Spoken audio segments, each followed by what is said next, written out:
ज्ञानञ्जनशलाकया चक्षुरुन्मिलितं येन तस्मै श्रीगुरुवे नमः।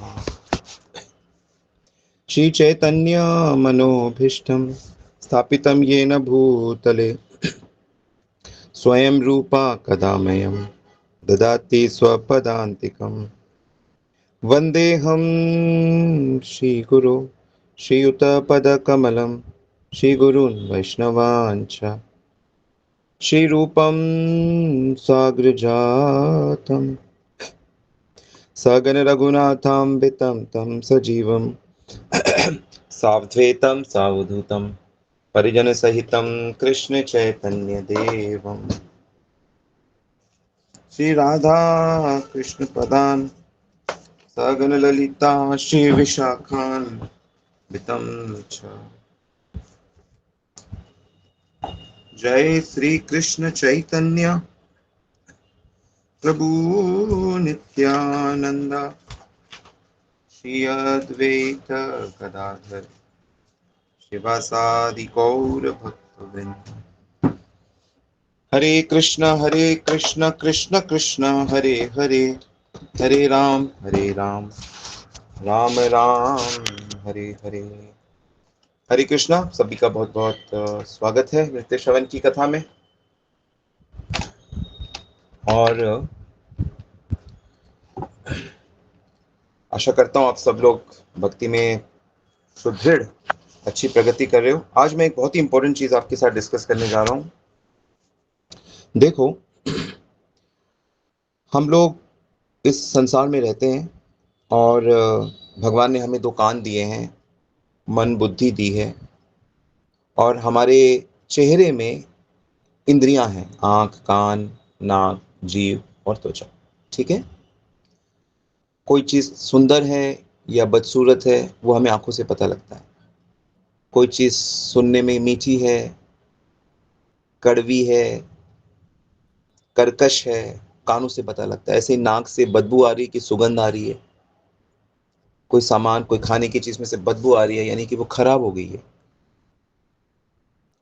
तो हमें अपने इंद्रियों से चीजों का ज्ञान होता है ना। सब लोग इस बात को मानेंगे।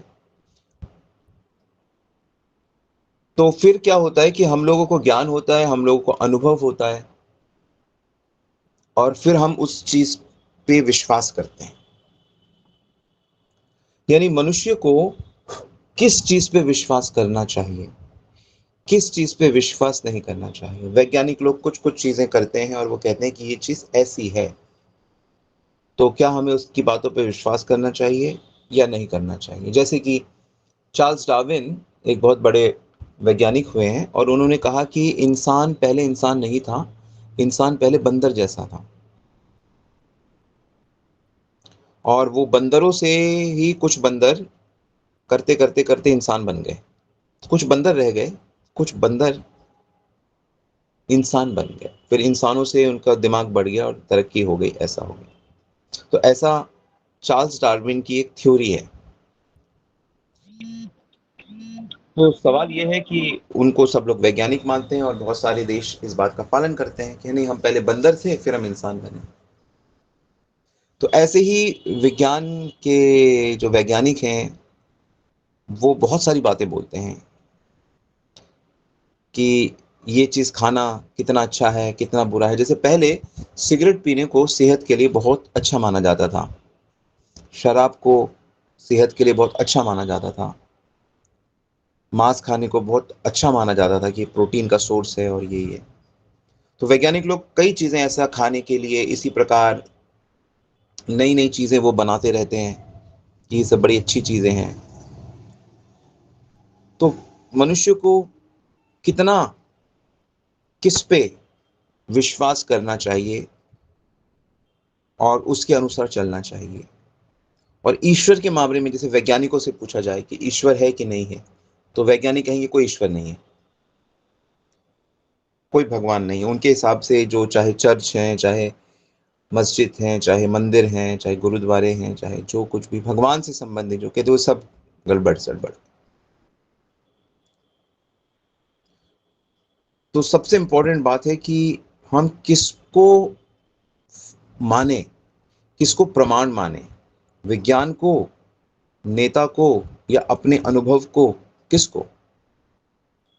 बहुत से पढ़े लिखे लोग इस बात पे जोर डालते हैं कि नहीं, हमको जो अनुभव है हम उसी को मानेंगे। ये बात अलग है कि दो मनुष्यों के अनुभव हमेशा एक जैसे नहीं होते। कुछ लोग के अनुभव में ये व्यक्ति हमारा प्रधानमंत्री बनने के लिए ठीक है, अनेकों के अनुभव में वो बिल्कुल गलत है, बिल्कुल ही गलत है। तो लोगों के अनुभव तो अलग अलग होते हैं। तो किसको माने? तो शास्त्र मतलब इसमें अब हमारे आचार्य कहते हैं कि आमनाय आमनाय वाक्य मूल प्रमाण है। आमनाय वाक्य क्या होता है? तो शास्त्र मतलब आम्नायं श्रुतया साक्षात् ब्रह्म विद्यते विश्रुता गुरु परंपरा प्राप्ता विश्वम कर्तुम ही ब्राह्मण।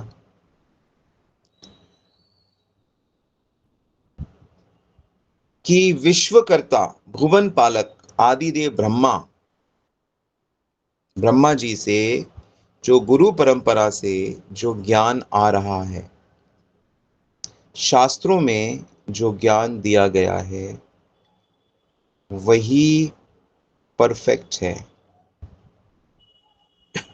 वही प्रमाण है, उसी को मानना है।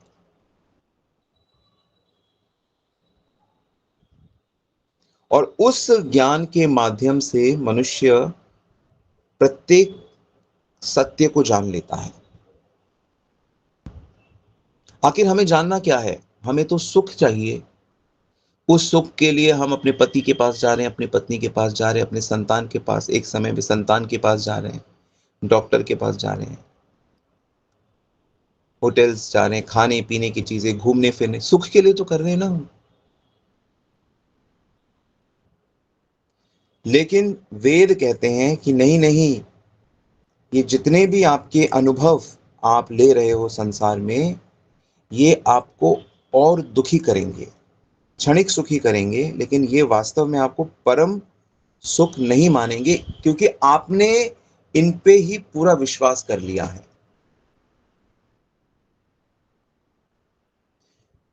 तो बृहदारण्यक उपनिषद में ये कहा गया है कि जो ईश्वर होते हैं, ईश्वर की सांसों से चार वेद प्रकट होते हैं, इतिहास, पुराण, उपनिषद प्रकट होते हैं, सूत्र प्रकट होते हैं, अनेक चीजें प्रकट होती हैं। इतिहास यानी कि रामायण और महाभारत। भारत में अगर पूछा जाए कि इतिहास क्या होता है, तो उसका उत्तर है रामायण और महाभारत।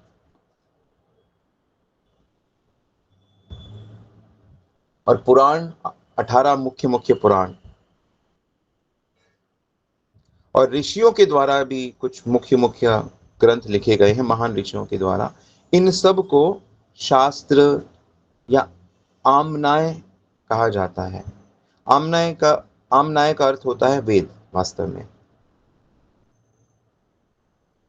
तो जो लोग ईश्वर की प्राप्ति करना चाहते हैं, जैसे हम लोग भगवत प्रेम प्राप्त करना चाहते हैं, तो हमारे लिए ये चीज बहुत इंपॉर्टेंट है कि हम वेदों के विरुद्ध ना जाएं, हम गीता के विरुद्ध ना जाएं। और गीता में भी श्री कृष्ण स्पष्ट रूप से कहते हैं, यह शास्त्रम विधि मुत्सृज्य वर्तते काम कारता। कि जो मनुष्य शास्त्रों में जो बात कही गई है उसके अनुसार उसका पालन नहीं करता है और अपने मनमाने तरीके से काम करता है, यानी कि मनमाने तरीके से जो उसका मन कर रहा है, मनमाने तरीके से खाना, मनमाने तरीके से देखना, मनमाने तरीके से बोलना, रहना, घूमना फिरना, पहनना, जो मर्जी कर, मनमाने तरीके से कर रहा है। वर्तते काम कारता, अपनी इच्छा के अनुसार करता है, शास्त्र की उल्लंघन करके करता है। ना सुखम न वापनोति, उसको सुख नहीं मिलेगा। ना सिद्धिम, ना उसको लाइफ में पूर्ण सफलता मिलेगी, ना पराम गतिम, और ना ही उसको आगे की लाइफ में परफेक्शन मिलेगी। बिल्कुल साफ ये बात कही गई है। स्वतः प्रमाण वेद प्रमाण शिरोमणि लक्षणा करिले स्वतः प्रमाणिता हानि। तो वेद जो है वो अपने आप में परफेक्ट है। तो वेदों में भी, वेदों के जो अर्थ है ना, वो दो प्रकार से अर्थ होते हैं। एक तो उसका मुख्य अर्थ होता है जिसे अभिधा कहते हैं, और एक उसका सेकेंडरी गौण अर्थ होता है जिसे लक्षणा कहते हैं। तो जो वेदों का मुख्य अर्थ होता है उसी को परम प्रमाण के रूप में माना जाता है। प्रमाणेर मध्य श्रुति प्रमाण प्रधान, श्रुति जे मुख्य अर्थ करे कहे से प्रमाण। स्वतः प्रमाण वेद वाक्य सत्य जे कहे, लक्षणा करिले स्वतः प्रमाण हानि है। तो श्रुति, वेदों का एक नाम है श्रुति। श्रुति का अर्थ होता है सुनना। सुनना किससे सुनना? गुरु से सुनना। गुरु भाव से सुनना, श्रद्धा से सुनना। और केवल सुनने सुनने से थोड़ी कुछ होगा।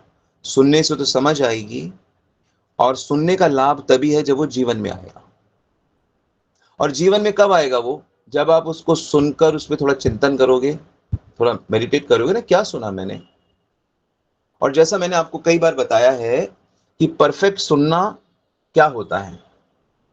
परफेक्ट, जैसे आप सुन रहे हो, तो परफेक्ट कौन कौन सुन रहा है? अब बहुत सारे लोग सुन रहे हैं, परफेक्ट कौन सुन रहा है? तो परफेक्ट श्रवण 3 स्टेप में होता है। मैंने बताया था, सुनो लक्ष्मण मन बुद्धि चित्त धराई, कि जिसमें आप अपने मन, अपनी बुद्धि और अपना चित्त लगा के सुनते हो, तो आपकी वो जो हियरिंग है, जो आप सुन रहे हो, वो परफेक्ट हो जाएगा। कैसे होगा परफेक्ट? तो पहली बात तो है कि आपको उसे मन से सुनना है ना।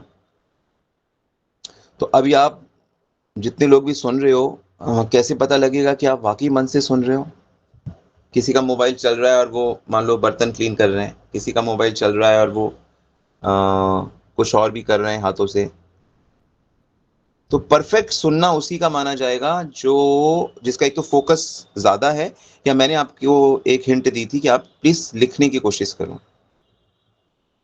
तो यदि आप मेन मेन पॉइंट्स को लिखने का भाव आप में रहेगा, तो आपकी हियरिंग अगर पहले 20-30% हो रही थी, तो आपकी सीधा 95% हो जाएगी। सीधा आप सोचो, 30-40% नंबर लाने वाला व्यक्ति सीधा 90% ला रहा है। कितना बड़ा जंप है।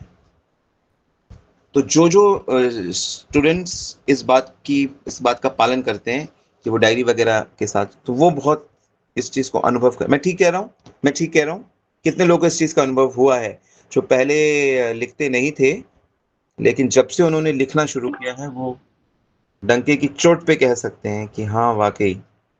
इसमें से कोई एक जना अपना अनुभव जरा 1 मिनट शेयर करो जरा। मैं किसको बोलूं? तो क्या चेंजेस, कोई भी बताओ, कौन बोलना चाहेगा? हाँ, जब से लिखना शुरू किया है तब से। नेहा माता जी, आप बोलो। स्पीकर ऑन करके जरा सब लोग प्रैक्टिकली। हरे कृष्ण प्रभु जी। प्रणाम प्रभु यस। जी। जो हम लिखते हैं तो हमें और क्लियरिटी आती है चीजों को लेके। जब हम सुनते हैं वैसे सुनते हैं तो हम कभी कभी उस चीज को 1 या 2 दिन बाद भूल भी सकते हैं। अगर हम जब अगर लिख लेंगे तो हम उसको क्लियरिटी से उसको समझ पाएंगे, और जब हम उस पर चिंतन करेंगे, कभी हम उसको उन पॉइंट्स को रिवाइज करेंगे तो हमारे पास वो पॉइंट्स होंगे। कभी हम किसी चीज में कंफ्यूजन है जैसे हमें अपनी लाइफ में, तो वो पॉइंट्स हमारी हेल्प भी करते हैं बहुत ओके, बार। तो द होल पॉइंट इज कि हरे पहले कृष्ण। जब आप नहीं लिखते थे और अभी आप लिखते हो, तो आपको अपनी हियरिंग में, मैं ठीक कह रहा हूँ, परसेंटेज बहुत हाँ बढ़ जी, गया है, कंसंट्रेशन, बिल्कुल है ना? सर, बिल्कुल सर शांति कह रही माता हूँ, जी, बिल्कुल प्रभु जी। शांति बिल्कुल माता जी, प्रभु आप भी जी। जरा दो लाइनें बोलिए ताकि। हरे कृष्णा प्रभु जी, सादर प्रणाम प्रभु जी। आपकी ऐसी विशेष कृपा है कि हम तो पहले दिन से ही लिखना स्टार्ट किए प्रभु जी, लेकिन फिर हमने क्या देखा कि लिख के प्रभु जी चिंतन नहीं हो रहा था प्रभु जी। तो फिर हमने क्या किया, लिखने के बाद प्रभु जी उसमें से जो मेन पॉइंट्स होते हैं वो हम अपनी मेन डायरी में लिखते हैं प्रभु जी। और फिर जब उसको दोबारा पढ़ते हैं प्रभु जी, तो वास्तव में प्रभु जी उसका ज्यादा असर पड़ता है, बजाय कि कोई काम करते हुए सुन रहे हैं या बिना लिखे हुए सुन रहे हैं, क्योंकि जब लिखना पड़ता है प्रभु जी तब भी सोचना पड़ता है कि क्या मेन पॉइंट लिखना है प्रभु जी। तो लिखने से और फिर उसका चिंतन करने से वाकई प्रभु जी बहुत फर्क पड़ता है प्रभु जी। नहीं तो प्रभु जी कई बार ऐसा होता है कि कहीं बिजी हैं या कुछ ऐसा है और हम नहीं लिख पा रहे प्रभु जी, तो नेक्स्ट डे हम कुछ याद करने का प्रयास करते हैं प्रभु जी, तो नहीं याद आता कि क्या खास बात प्रभु जी ने बताई थी। तो फिर बिल्कुल उनमें जी बिल्कुल प्रभु बिल्कुल जी। सही आपने कहा, थैंक यू, आप दोनों को थैंक थैंक यू। सो मैं जो जिस पॉइंट पे फोकस करने की बात कर रहा हूँ वो ये कि 3 स्टेप पे हियरिंग होती है। पहला स्टेप होता है लिसनिंग, और लिसनिंग के लिए मन चाहिए और मन के लिए पेन चाहिए। इसलिए मैं डायरी पे जोर डालता हूँ कि आपने अगर ये डिसीजन ले लिया कि नहीं, मैं एक क्लास तो जो मैं सुनता हूँ, जो जैसे कि आप लोग सुनते हो उसको, एक क्लास तो मैं ईमानदारी से सुनूंगा और मैं नोट करूंगा, तो आप देखोगे कि वो सिर्फ एक रूटीन नहीं रह जाएगा, अब वो आप गेन करने लगोगे। पर लेकिन ये अभी सिर्फ 30%, 33% ही हियरिंग है ये। तो आपने सुना कम से कम, नहीं तो आप 1-2% में ही आउट हो जाओगे।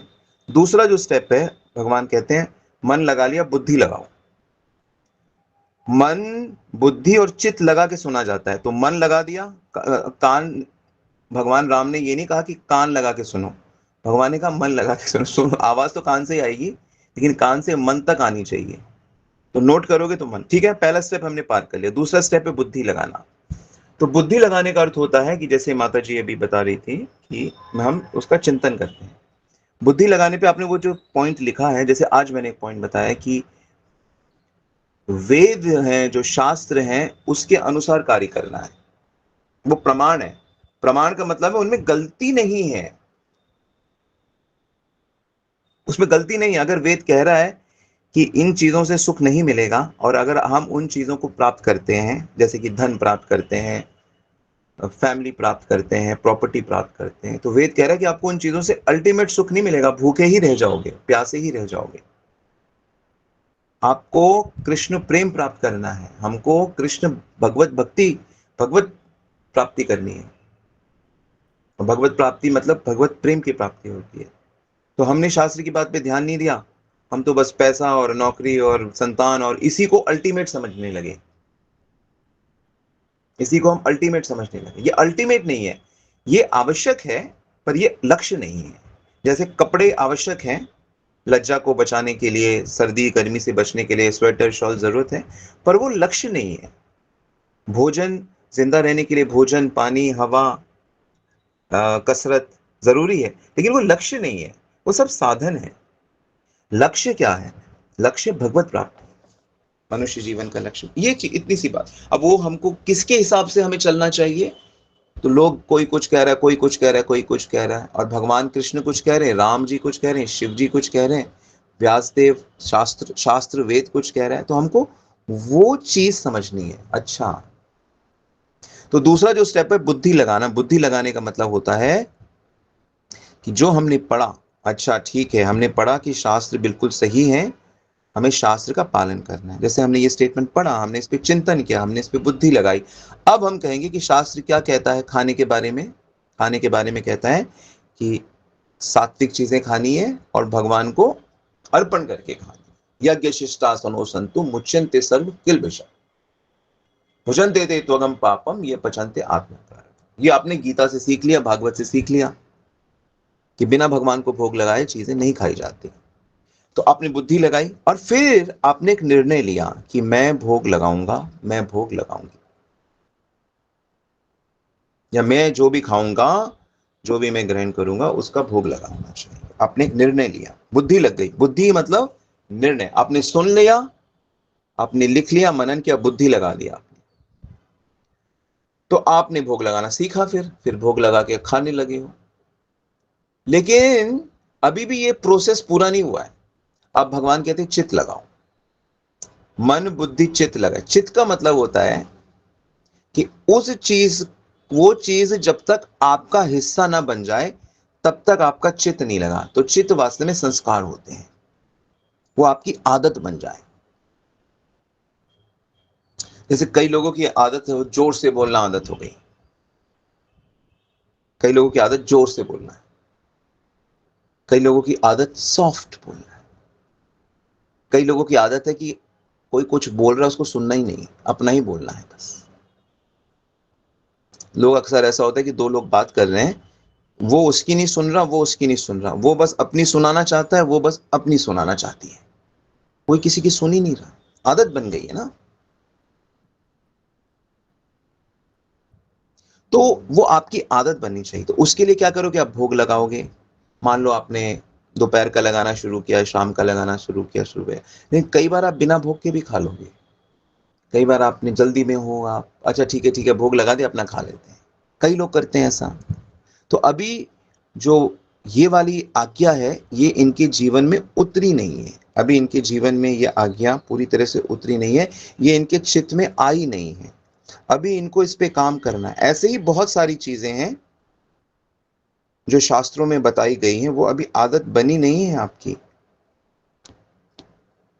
अभी वो आपकी आदत बनी नहीं है। आप ये ना सोचो कि हम भोग लगा के खाते हैं, पर आप 100% क्या भोग लगा के खाते हो? क्या आपने अपनी कॉन्शियसनेस को ऐसा बना लिया है कि 100% हम भोग लगा के ही खाएंगे?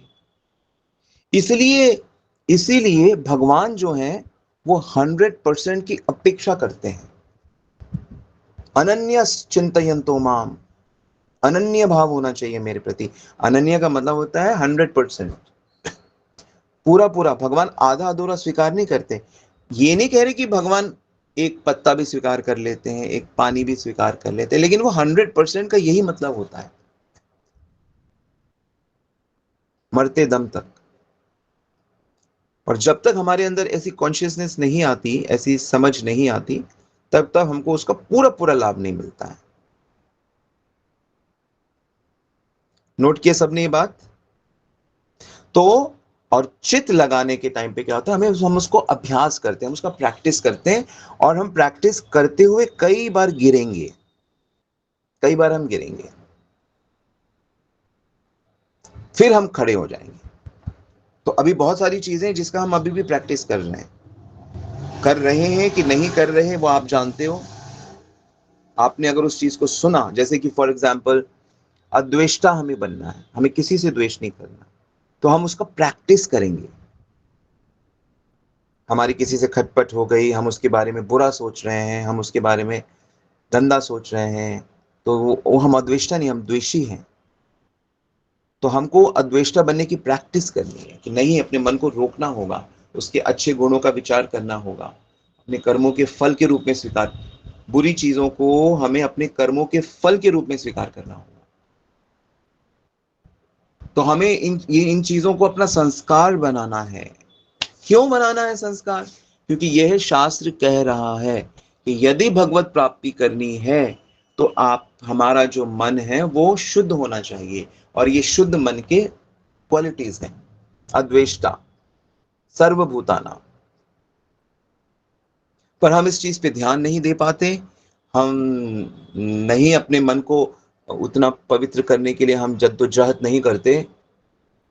हम हम कहते नहीं, वो गंदा है, वो गंदा है, वो गंदी है, मेरी भाभी गंदी है, मेरी देवरानी गंदी है, मेरा पड़ोसी गंदा है, मेरा गुरु गंदा है, मेरा गुरु को समझ नहीं। लोग यहां तक कहते हैं मेरा पति गंदा है, मेरे पिताजी ऐसे हैं, मेरा बेटा ऐसा है। सभी तो बद्ध हैं, सभी में तो कमियां हैं। ये क्यों नहीं, शास्त्र ये भी तो कह रहा है द्वा विमो। अब जब शास्त्र सुनना शुरू करोगे तब आपको पता लगेगा, अच्छा, यहाँ मनुष्य सब गलतियों के पुतले हैं, सब लोगों के अंदर रजो तमो है, सब गलतियां करेंगे, सब गलतियां करेंगे। केवल जो महापुरुष हैं, जो भगवत प्राप्त हैं, जो बहुत शुद्ध हैं, वो नहीं करते उतनी गलतियां। पर हमारी दृष्टि से उनकी बातें भी हमें गलत लगती हैं कि गुरु जी को ऐसा कि नहीं कहना चाहिए था, वो इसको ऐसा नहीं करना चाहिए था। जैसे बच्चों को बड़ों की बातें कई बार गलत लगती हैं कि वो नहीं जानते कि क्या प्रॉब्लम है, क्या चीजें हैं, क्या ये है। तो इसीलिए कई जो शास्त्रों की बातें हैं वो हमें अच्छी नहीं लगती। लोग तो यहां तक कहते हैं कि वो हजारों साल पहले की शास्त्र आज के जमाने में क्या रेलेवेंस है उनका। लिखा भी वो संस्कृत में गया है, हमारा उसका कोई रेलेवेंस नहीं है। लेकिन जो शास्त्र की बातें वो परफेक्टली सत्य हैं, वो बदलती नहीं है। वैज्ञानिकों का ज्ञान, समाज का ज्ञान हर दिन हर क्षण बदलता है, लेकिन शास्त्र बदलते नहीं हैं।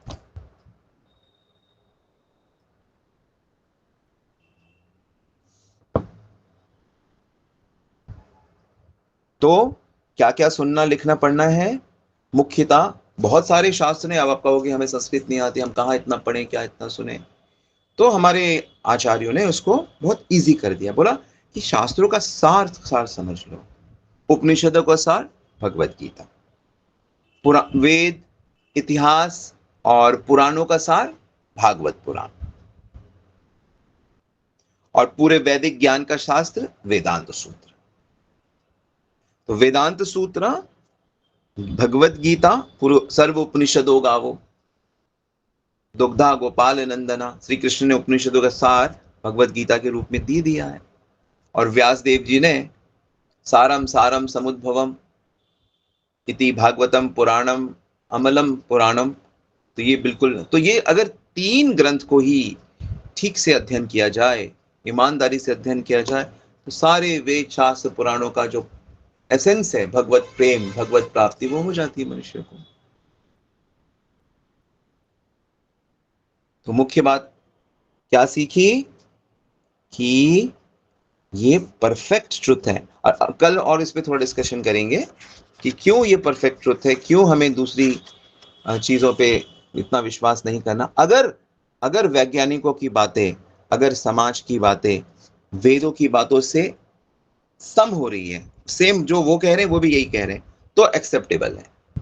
लेकिन अगर वो बातें शास्त्रों की बातों के अगेंस्ट जा रही है, तो उसको स्वीकार नहीं किया जा सकता। मे बी वो टेम्पररी सोल्यूशन दिखे। मनुष्य क्या करता है, वो टेम्पररी सोल्यूशन पे फोकस करता है, और जो शास्त्र है वो परमानेंट सोल्यूशन पे फोकस करता है। वो परमानेंट सुख की बात करता है हमेशा, और हम हमेशा टेम्पररी सुख की बात करते हैं। तो परमानेंट सुख के लिए टेम्पररी सुख को निछावर करना पड़ता है। देखो, बहुत बड़े ऐसे शास्त्रों में कहा गया है कि अगर एक परिवार का नाश हो और एक गांव बच जाए तो गांव बचाओ, एक गांव का नाश हो और पूरा राज्य बच जाए तो गांव का नाश होने दो। मतलब इसका ये है कि सैक्रिफाइस, छोटी चीज का सैक्रिफाइस कर सकते हैं हम बड़ी चीज को बचाने के। जैसे मनुष्य को बचाने के लिए जानवरों पे एक्सपेरिमेंट करते हैं कि नहीं करते? गिनी पिग बोलते हैं उसको, गिनी पिग। चूहों का एक्सपेरिमेंट करते हैं, खरगोश पे एक्सपेरिमेंट करते हैं, दूसरे दूसरे पे एक्सपेरिमेंट करते हैं, ताकि उससे मनुष्यों वो बैक्टीरियाज को समझने के लिए, ये करने के लिए डॉक्टर लोग करते हैं ना। तो छोटी चीजों का सेक्रीफाइस किया जाता है बड़ी चीज का प्राप्त करने के लिए। इसलिए कई बार भगवत भक्ति को संभालने के लिए हमें अपने सांसारिक चीजों का सेक्रीफाइस करना पड़ता है। सांसारिक लोगों का, कई हमारे दोस्त हैं लेकिन वो सांसारिक हैं, तो कई बार हमें उनकी दोस्ती का सेक्रीफाइस करना पड़ता है कि नहीं, हमें तो भगवत भक्ति प्राप्त करनी है। राजा लोग, महापुरुष लोग अपना, जैसे अम्बरीश महाराज, भरत महाराज, सब अपने राज्य परिवार सब छोड़ के भगवत प्राप्ति के लिए आते हैं, सेक्रीफाइस करना पड़ता है। लेकिन कलयुग में ये प्रोसेस शास्त्र कह रहा है कि नहीं, आपको फिजिकली नहीं छोड़ना है। आपको फिजिकली शास्त्र कलयुग के लोगों के लिए शास्त्र कहता है आपको चीजें फिजिकली नहीं छोड़नी, आपको चीजें इंटरनली छोड़नी है। इंटरनली उनसे सुख की आशा नहीं करनी, ऐसा शास्त्र हमें बताता है। ठीक है, तो ये जो पॉइंट बताए गए इस पे फोकस करो और शास्त्र की समझने की कोशिश करो और उसको अपने जीवन में उतारने की कोशिश करो। और उतारने का प्रोसेस मैंने आपको बताया, लिखना, उस पर मेडिटेट करना, डिसीजन लेना और प्रैक्टिस करना। और कितनी बार प्रैक्टिस करना? कम से कम 100 टाइम्स। जब आप उसको कम से कम 100 बार हार नहीं मानोगे, हार, क्योंकि पुराना संस्कार बैठा हुआ है ना पहले, तो पुराना संस्कार हटेगा नहीं आसानी से, नया संस्कार। इसलिए कम से कम 100 बार प्रैक्टिस करो। फिर जब ये अच्छी वाली चीज संस्कार बन जाएगा तो फिर बुरी वाली चीज इजीली आ नहीं पाएगी, इस तरह से। All right, so thank you very much. Srila Prabhupada की जय। श्री गुरु महाराज की जय, समस्त भक्तवृंद की जय। किसी का कोई क्वेश्चन है तो पूछ सकते हैं, बहुत स्वागत है। हरे कृष्णा प्रभु जी, दंडवत प्रणाम। यस, धन्यवाद, प्रणाम आपको। हाँ प्रभु जी, आपने है ना 3 बुक्स के बारे में बताया, किताबों के बारे में। एक भागवत पुराण है, गीता, और तीसरा क्या था? वेदांत सूत्र, वेदांत सूत्र। बलदेव विद्याभूषण जी के द्वारा लिखा गया। ठीक है, ठीक है, हरे कृष्णा प्रभु जी, वेदांत धन्यवाद। सूत्र पे अनेक आचार्य की टीका है। जैसे पहली टीका शंकराचार्य जी ने लिखी, दूसरी टीका मध्वाचार्य जी ने, रामानुजाचार्य जी ने, निम्बार्क स्वामी ने। लेकिन हाँ जी, जो भक्ति वाली, जो हरे कृष्णा वाले हम सब लोग फॉलो करते हैं, वो बलदेव विद्याभूषण, बलदेव विद्याभूषण। वेदांत सूत्र, ब्रह्म सूत्र और भगवत गीता। ठीक है। और भगवत गीता भी अनेक भगवत गीता है। तो उसमें हम कौन सी भगवत फॉलो करते हैं? जो भक्ति विनोद ठाकुर जी ने लिखी है, या जो भक्ति शिला प्रभुपाद जी ने लिखी है, जो कमेंट्री शिला प्रभुपाद जी ने दी है। पहले शिला प्रभुपाद जी की जो कमेंट्री है, भक्ति विनोद ठाकुर जी की जो कमेंट्री है, या गौड़िया आचार्य की जो कमेंट्री है, उससे हमें गीता सीखनी हरे कृष्णा प्रभु जी। है। पुराण तो शिला प्रभुपाद जी की है ना? हाँ जी, ठीक है, हरे कृष्णा। हरे कृष्ण। हरे कृष्णा प्रभु जी, दंडवत प्रणाम। प्रभु जी, बलदेव विद्याभूषण जी ने वेदांत सूत्र भी लिखा है और गोविंद भाष्य भी, दोनों उन्हीं के द्वारा लिखा गया है। वेदांत सूत्र का ही एक स्पेशल नाम है गोविंद भाष्य। अच्छा, ठीक। वेदांत सूत्र की जो टीका है, वेदांत सूत्र लिखा तो व्यास देव जी ने है, हाँ जी। लेकिन उन आचार्यों ने उसकी टीका लिखी है। तो जैसे इनका जो श्री भाष्य बोलते हैं उसको, अच्छा। रामानुजाचार्य के उसको श्री भाष्य बोलते हैं, और इसको हम लोग गोविंद भाष्य बोलते हैं या वेदांत सूत्र बोलते हैं। ठीक है प्रभु जी, हरे कृष्णा। हरे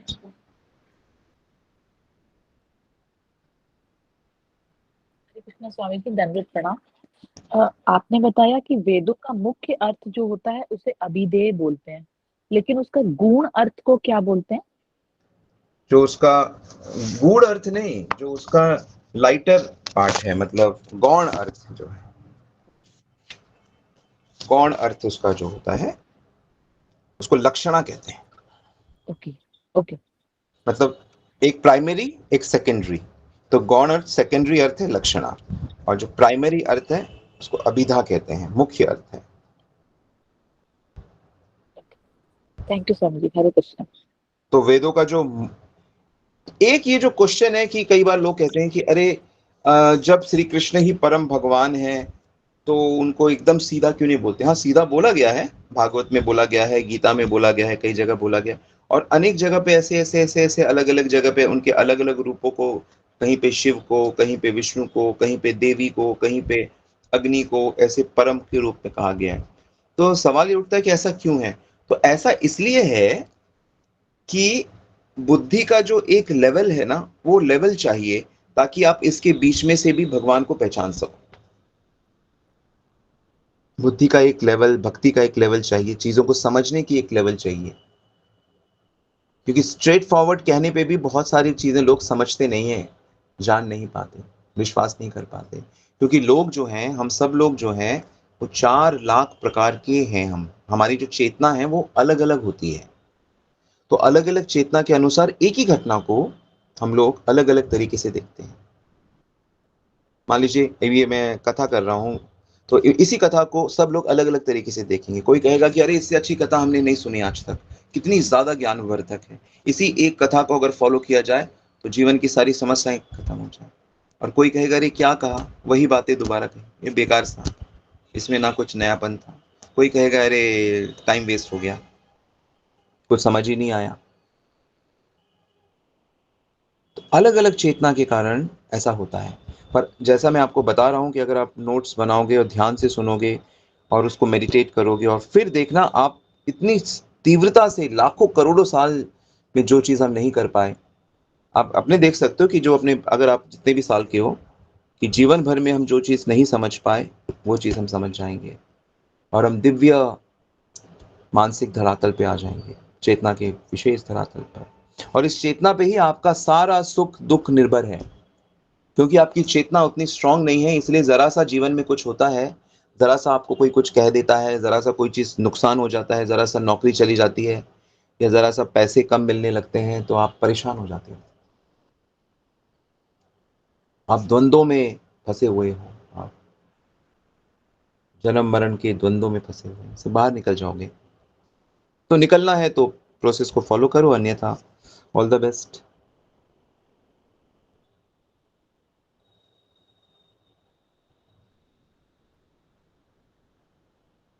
ये प्रश्न है, नवदा भक्ति में साख्य को एक्सप्लेन किया जाए। साख्य का अर्थ होता है फ्रेंडशिप। श्री कृष्ण भगवान नहीं लगते, श्री कृष्ण भगवान नहीं लगते, श्री कृष्ण, लेकिन वो साख्य प्राप्त करने के लिए आपको दिव्य देह प्राप्त करना पड़ेगा। दिव्य देह या दिव्य देह की एटलीस्ट प्राप्ति होनी चाहिए, आपको स्वरूप सिद्धि होनी पड़ेगी, तब जाके वो कृष्ण अपना सखा प्रतीत होता है। जैसे मधुमंगल को, तोक को, स्रोत कृष्ण को सबको अनुभव होता है। साख्य मतलब शेयरिंग, अपनी सारी चीजें कृष्ण के साथ शेयर की जाती है। ये तो प्रेम का रस है ना, प्रेम प्राप्ति के बाद होता है ये। अभी तो काम क्रोध लोभ में ही सारे लोग सांसारिक चिंता में लगे हैं, तो प्रेम के बाद होता है साख्य। प्रेम, साख्यम प्रेम का एक रूप है। अभी साधना को परफेक्ट करिए और इसमें पारंगत हो जाइए। ओके,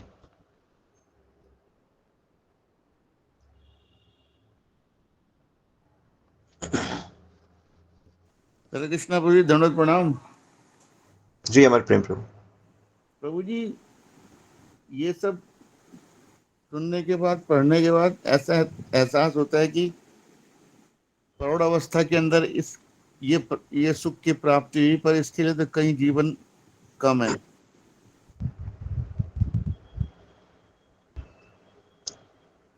तो इसकी बड़ी मीठी सी कहानी है कि एक बार नारद जी कहीं जा रहे थे, आपने भी कथा सुनी होगी और अनेकों ने सुनी होगी। नारद जी कहीं जा रहे थे तो उनको एक ब्राह्मण मिलता है। तो ब्राह्मण कहता है कि नारद जी आप कहाँ जा रहे हैं? तो नारद जी कहते हैं वैकुंठ जा रहा हूँ भगवान के दर्शन करने के लिए। कहते हैं आप बड़े भाग्यशाली हो, आप जा सकते हो, हम नहीं जा सकते, पर क्या आप हमें ये पता करोगे भगवान से पूछकर कि हम कब वैकुंठ आएंगे? ठीक है। नारद जी थोड़ा और आगे बढ़ते हैं तो उनको एक मोची मिल जाता है। तो मोची भी यही प्रश्न पूछता है नारद जी से कि हमें कब भगवान की प्राप्ति होगी, हमें कब? नारद जी, और नारद जी इन प्रश्नों के उत्तर लेकर वापस आते हैं। तो ब्राह्मण कहता है कि हाँ जी नारद जी आप गए थे वैकुंठ? हम गए थे। कहते हैं कि कितना समय मुझे लगेगा? तो नारद जी कहते हैं आपको भी 15 जन्म लगेंगे। और ब्राह्मण कहता है, ब्राह्मण को कहते हैं। तो ब्राह्मण क्रोधित हो जाता है। ब्राह्मण कहता हो ही नहीं सकता कि मेरे को 15 जन्म लगे, मेरे को तो 15 जन्म नहीं लगेंगे। आप तो झूठ बोल रहे हो, आप तो वैकुंठ गए नहीं। अच्छा बताओ वैकुंठ गए थे, भगवान क्या कर रहे थे? तो भगवान ने कह दिया था कि उन जब अगर ये प्रश्न पूछे तो तुम बताना कि मैं सुई में से हाथी निकाल रहा था, सुई के छेद से हाथी को निकाल रहा था। फिर देखा आप नहीं गए, ऐसा थोड़ी होता है। फिर यही बात जाके वो पूछता है मोची। तो नारद जी कहते हैं देखो भगवान ने कहा कि ये जो तुम जिस पेड़ के नीचे तुम बैठे हो वो इमली का पेड़ होता है। इस पेड़ में जितने पत्ते हैं ना,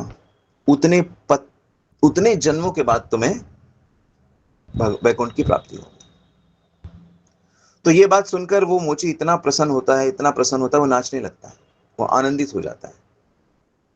तो नारद जी कहते हैं आप तुम इतना आनंदित क्यों हो? कहते मुझे प्राप्ति होगी ना, मेरे प्रभु ने जब कह दिया कि मुझे प्राप्ति होगी तो अवश्य प्राप्ति होगी, अब तो ये बात कट ही नहीं सकती, इसलिए मैं इतना आनंदित हूं, चाहे इतने जन्मों के बाद, लेकिन होगी जरूर। तभी क्या होता है कि तभी भगवान आ जाते हैं अपने गरुड़ पे बैठ के, और तुरंत उसको अपने विमान में बैठा लेते हैं गरुड़। तो नारद जी कहते हैं आपने तो कहा था कि इतने जन्मों के जितने पेड़ में पत्ते हैं, जब ये पेड़ के पत्ते गिर जाएंगे, इतने जन्म जितने पत्ते हैं उतने जन्मों के बाद होगा। तो भगवान कहते कहाँ है पत्ते? क्योंकि गरुड़ आता है, जो उसके पंख इतनी जोर से हिलते हैं तो सारे पत्ते झड़ जाते हैं। तो भगवान तो भगवान के तो ये कहता है कि नारद जी ऐसी चमत्कार कैसे हो गया? बोलते उससे पूछो कि इससे भी वो दूसरे वाले प्रश्न का उत्तर पूछो। तो कहते कि ये तुम्हें पता है भगवान क्या कर रहे थे जब मैं गया था वैकुंठ? तो बोलता हाँ क्या कर रहे थे? बोलते ये सुई से ये निकाल रहे थे, हाथी निकाल रहे थे। कहता दा मेरे प्रभु की कितनी बड़ी कमाल है। कहते तुम इस बात पे विश्वास कर लिया? हाँ क्यों नहीं? बोला कि एक छोटे से बीज से जब बरगद का इतना बड़ा पेड़ वो निकाल सकते हैं, इमली के एक छोटे से बीज से जब वो इतना बड़ा पेड़ निकाल सकते हैं, तो उनके लिए क्या असंभव है? तो भगवान के लिए सारी चीजें संभव होती हैं। जो चीजें संभव नहीं भी हो सकती वो भी हो जाती है। तो इसलिए आप इसकी चिंता मत करो कि कितने जन्म लगेंगे, क्योंकि जन्म लगेंगे अगर आप प्रयास करोगे, आप अपना बल रखोगे तो। पर जो भक्ति की विशेषता होती है कि भक्त प्रयास तो पूरा करता है, लेकिन वो अपने बल को मानता नहीं है, वो भगवान की कृपा को ही वास्तविक बल मानता है। इसलिए कब कब भगवत प्राप्ति होगी, कब ये होगा, वो उसकी चिंता भी नहीं करता है। वो तो बस ये कहता है कि मेरा आपसे प्रेम रहे, मेरा आपकी भक्ति रहे मेरी आपसे। तो जो वास्तविक भक्ति के प्रोसेस को समझते हैं, वो इस शैली पे, इस सूत्र पे अपना जीवन डाल देते हैं। ठीक है? थैंक यू प्रभु जी, दंडवत प्रणाम। ये कथा एकदम अच्छे से पकड़ लो, और कितने जन्म लगेंगे, कितने वो होगा, उसकी बिल्कुल भी चिंता मत करो। आज सिर्फ एक दिन, हर दिन एक दिन है, एक दिन की आपको भक्ति करनी है अच्छे से। कल की भक्ति कल देखेंगे, आज की भक्ति आज अच्छे से माला करनी है, आज भक्तों की सेवा करनी है, आज ठाकुर जी की सेवा, आज ठाकुर जी का प्रसाद, आज उनका कीर्तन, आज जो जो मिलता जा रहा है उसको आज ईमानदारी से अच्छे से करो, किसी का भी बुराई ना करो, किसी का भी, और भगवान की पूरी कृपा को अनुभव। फिर कल आएगा तो कल भी ऐसे ही करेंगे, इस तरह। Thank you Prabhu ji. Yes. मेरा स्वभाव है भटकने का, पर आप मुझे भटकने मत देना। हाँ, कृष्ण आपको भटकने नहीं देंगे। कृष्ण से बंधे हुए हो आप, गुरु परंपरा से बंधे हुए हो, बस उन पे श्रद्धा रखनी है और आगे बढ़ते रहना है।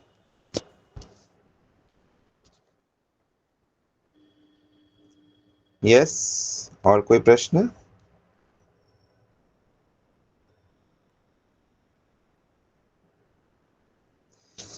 ओके, यहाँ पे क्या है? अमित प्रभु जी, जूनियर डिवोटी के कुछ कुछ क्या कुछ प्रश्न है?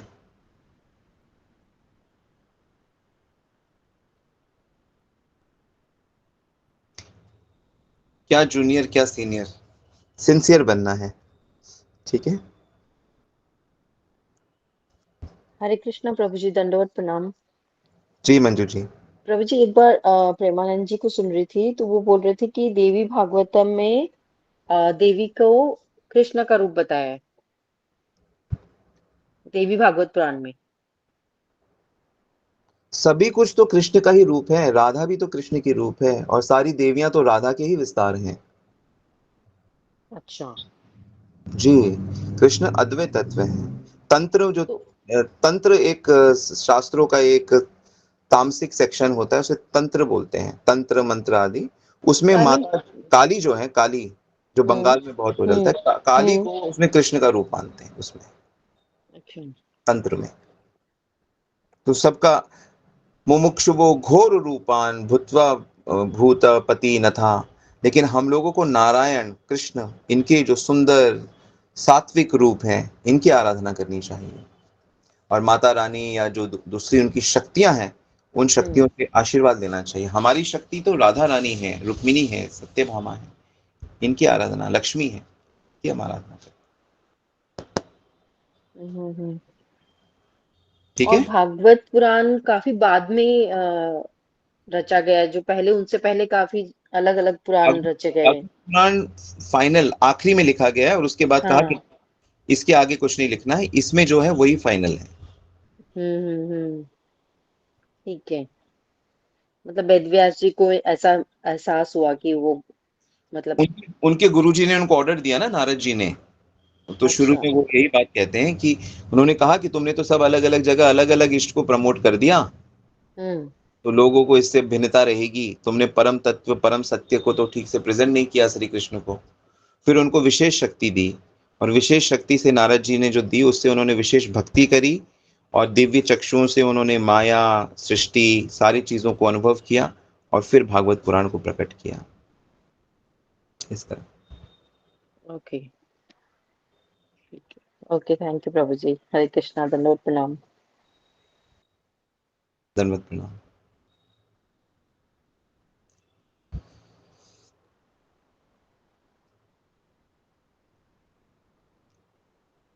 तो जो वास्तविक भक्ति करते हैं वो दूसरे की पूजा पाठ की निंदा नहीं करते। वो जानते हैं कि दूसरे लोग वो उस तरह की भक्ति पूजा क्यों करते हैं, उनकी चेतना के अनुसार। जैसे हम सब लोग भी पहले जो भी हमारे सामने आ गया, जो भी हमारे परिवारों में है, जैसे भी हमारी चेतना है वो करेंगे। अब जो मांस खाने वाले लोग हैं वो काली की और उस प्रकार के रूपों की ही तो आराधना करेंगे, वो थोड़ी विष्णु की और राम की आराधना करेंगे, क्योंकि विष्णु की, राम की आराधना में तो ये सब चलता ही नहीं है। तो स्वाभाविक ही वो लोग उस तरह जाएंगे, स्वाभाविक जाएंगे।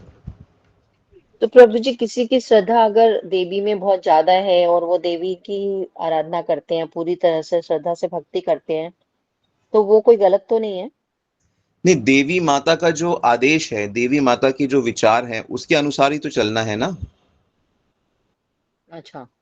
देवी माता क्या कह रही है भगवान के बारे में, कौन है भगवान, कैसी भक्ति करनी है, तो वो भी कहते हैं कृष्ण को वो पालो। खुद उनका नाम वैष्णवी है। हम्म। अगर देवी भगवान की भक्ति हम्म। नहीं होती, भगवान की शक्ति नहीं होती, वो शक्ति है, भगवान शक्तिमान है। ओके। शक्ति शक्तिमान की सेवा करेगी। जैसे जो नारी है, जैसे आप एक माता हो, आप एक पत्नी हो, तो आप अपने पति की शक्ति हो, तो ये शक्ति उस पति की सेवा करेगी, इस तरह से। तो लोग भौतिक सुख के लिए उनको फॉलो करते रहते होते हैं कंटिन्यूअस। हाँ, वास्तविकता ये है कि वो भौतिक सुख उनको चाहिए। हम्म।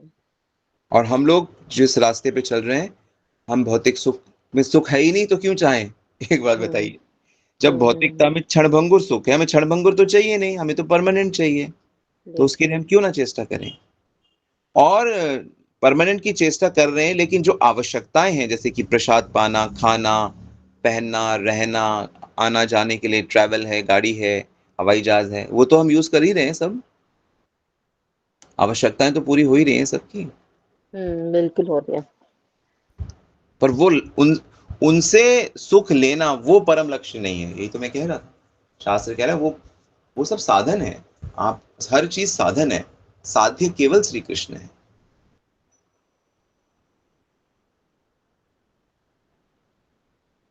हरि बोल प्रभु जी, थैंक यू। ठीक है। ओके, यहाँ अमित प्रभु जी का प्रश्न है कि नए नए भक्तों को जो मन में आए वही करना चाहिए, प्रेम से या नियम से? नहीं नहीं, जैसा भक्ति, देखो भक्ति का जो पहला स्टेप होता है ना, कि आपको भक्त माना जाएगा। आपकी भक्ति, वास्तविक भक्ति कब शुरू होती है?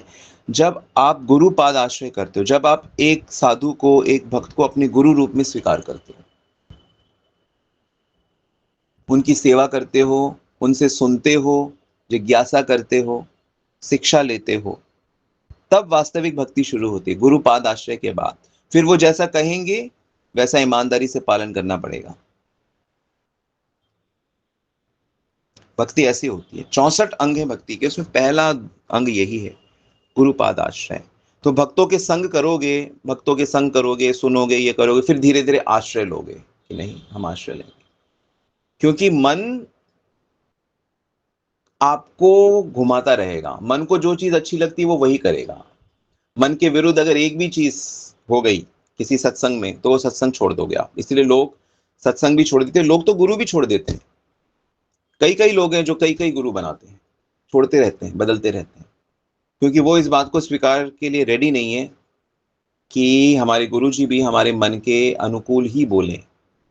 तो वास्तव में वो बाहर से स्वीकार करते हैं, लोगों को दिखाने के लिए स्वीकार करते हैं।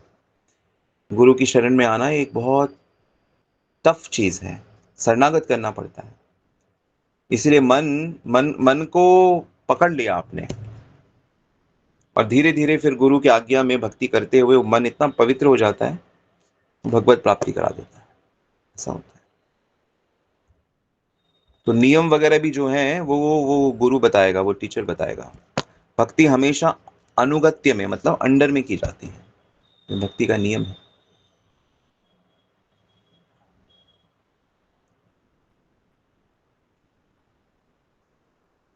ओके, सैनी माया जी, कहाँ रहते हैं आप?